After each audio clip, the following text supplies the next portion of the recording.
How goes the family? Welcome back to Larry's Anything Goes. Hopefully you guys are having an awesome day. The weather's nice where you're at. I say, hey, enjoy yourself. You know, in the sense the summer's officially here. You got one life, so you got to enjoy it. Today's discussion, I'll be talking about education/skills versus group economics. How it all should tie in with one another, in my personal opinion. But hey, what do I know? I'm just kidding. But notice a lot of immigrants adopt this mindset, and I think more and more Americans need to adopt this mindset in order to have a sustainable life in today's economy and in tomorrow's economy, no matter how you look at it. So that's how I'm looking at it. And we're really going to harp on student loan debt because it's worse than anything that's out there from a debt perspective. Student loan debt as a whole in 2019 is between 35 to 50, all the way up to 150 to almost, in some instances, $200,000 nowadays. It's crazy, I know. Americans owe over about 1.56 trillion in student loan debt, spread out amongst 45 million borrowers. Insane, right? I know.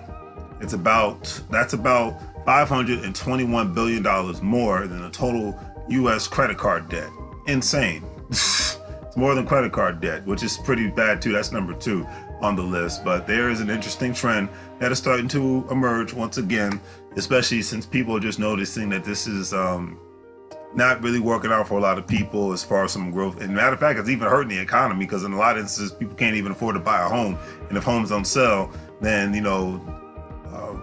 general contractors aren't needed, mortgage title companies aren't needed, real estate agents aren't needed. The list can go on. And then a lot of people can't end up selling their house, and then they end up losing money. So this is a serious problem at the end of the day when it comes. And I'm not even going to get into even more in depth of the student loan crisis. It's seriously hurting the economy, and it will hurt the economy, but for the futures to come. So I look at it like that now. But the trend that you see that is coming back in full force to people, I always have respect for skilled trade workers, but it's skilled trade workers. And I've never looked down on anybody who works with their hands, because I always say, hey, you got to work.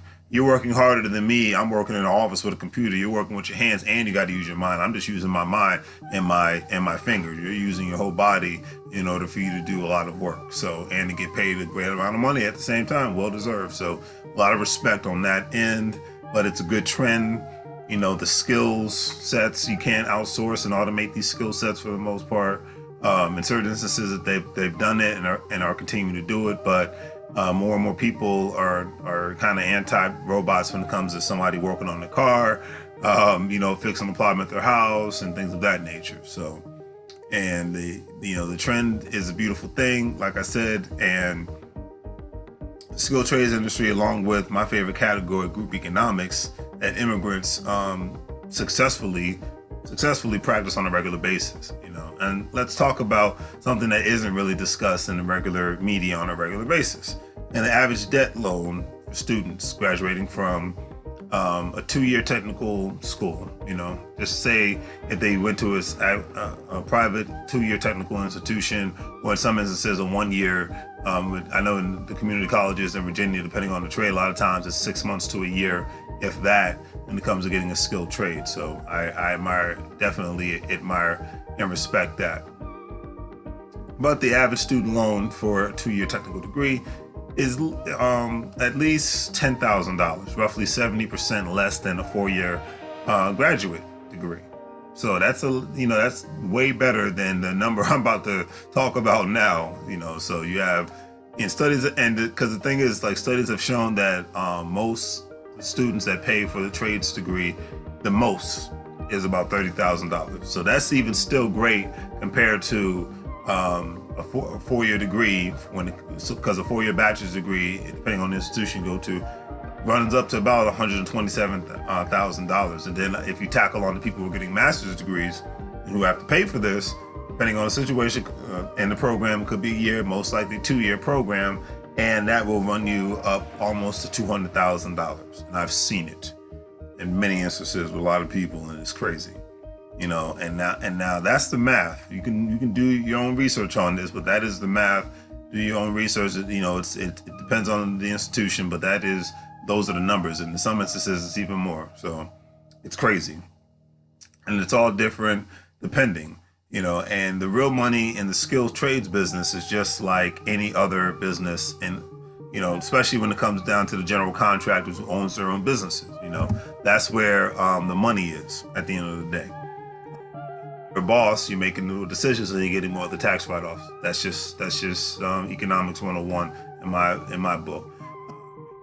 Not only that are they the boss, but they're skilled enough in their trade to have business, and they have a good business mindset with a significant amount of customers. Obviously, that's the smart ones, and they capitalize.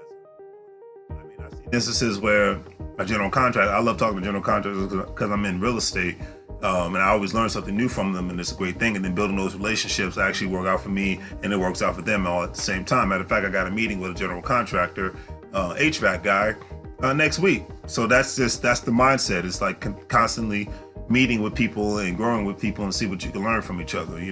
Whether you agree or disagree, that's fine. You can always learn from somebody you don't agree with. That's cool.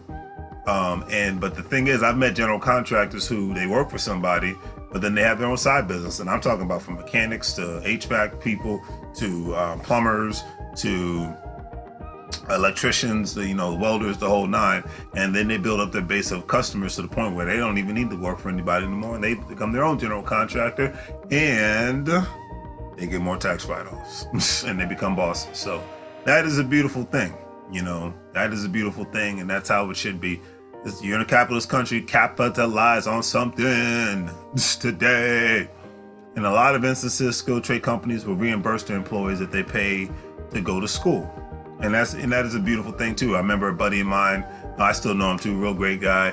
And when he first got out of high school, he was actual AC guy.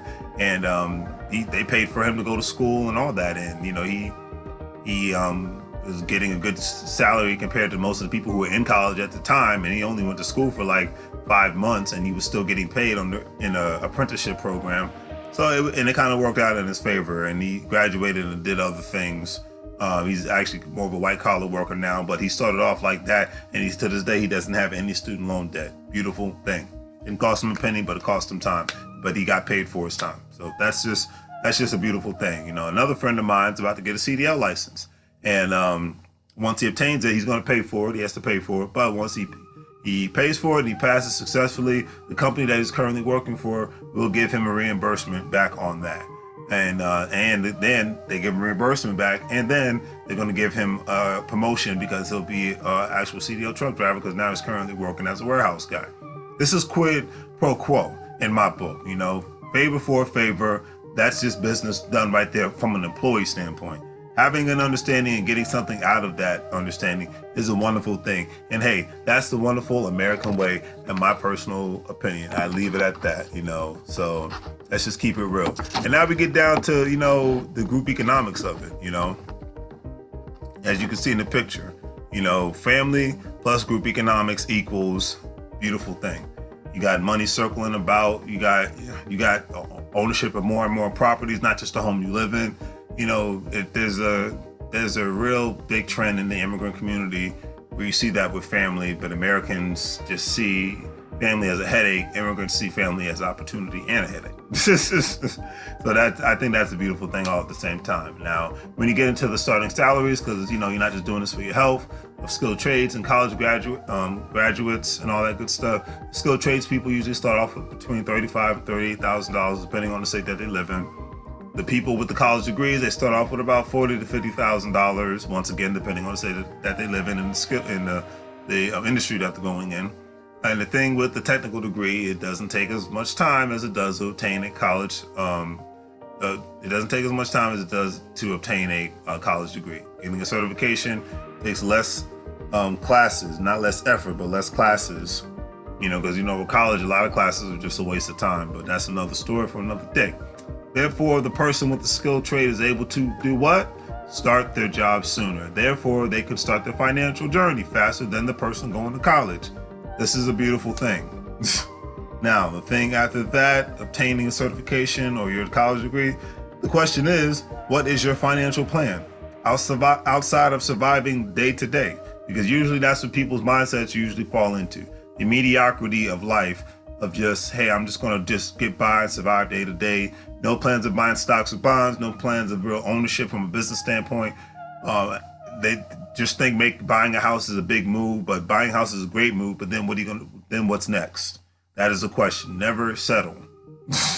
Okay, that is the thing. Getting comfortable is why people are getting gentrified out of certain cities and certain neighborhoods. That's just, don't be comfortable until you can't move anymore. It's like keep going until the wheels fall off. Is my personal opinion.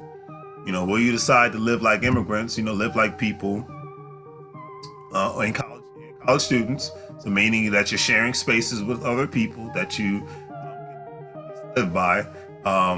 Will you be able to make that sacrifice? Especially it's like my buddy that's going to get a CDL license. He's going to buy his own place, but he's going to do a smart thing. Either he's going to get a place with a bunch of rooms that he doesn't need and rent those rooms out and ensure that the people pay for his mortgage and ensure that he makes a profit off of it, or he's going to buy a duplex and rent out one of the houses and then basically have the people pay his mortgage by renting, or half his mortgage, and he'll still be able to save a significant amount of money. He's making more. He's making a power move by purchasing an asset, and then he's elevating his income by having tenants. That's what it's all about. How are you going to elevate? Making more money should be how you're going to elevate more money, not buying a nice car, not buying an overpriced house, but elevating how your money is going to, more of your money is going to elevate your lifestyle for you and your family. That's what it's about nowadays, and until the end of financial time. I leave it at that. I'm just keeping it real, in my personal opinion, and that's why I got this way.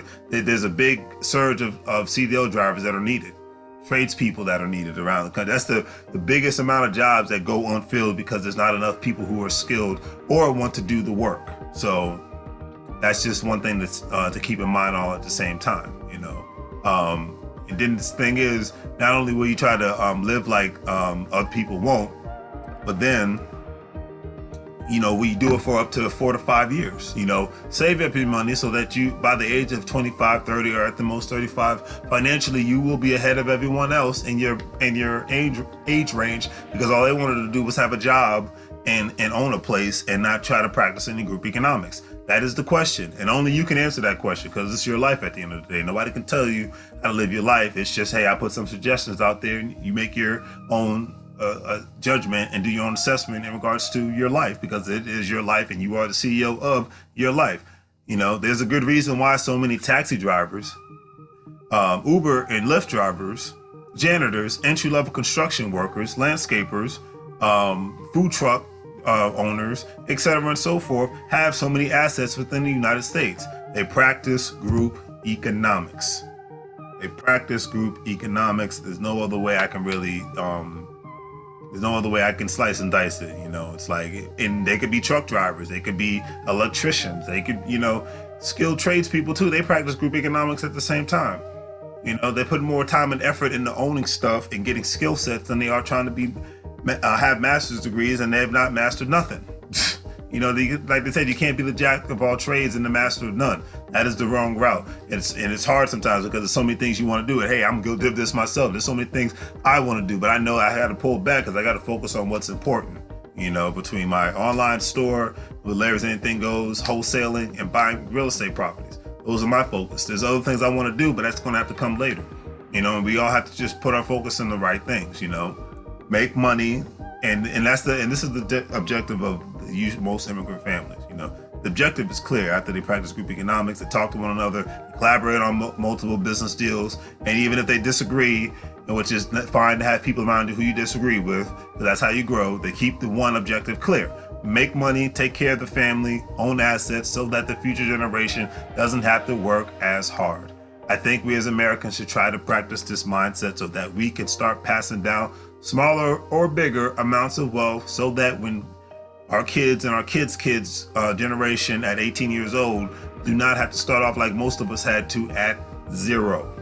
That is just my personal opinion on this. And you can do your own research. There's plenty of people out here talking about this, plenty of people implementing this group economics approach, community, they even call it community and family banking approach.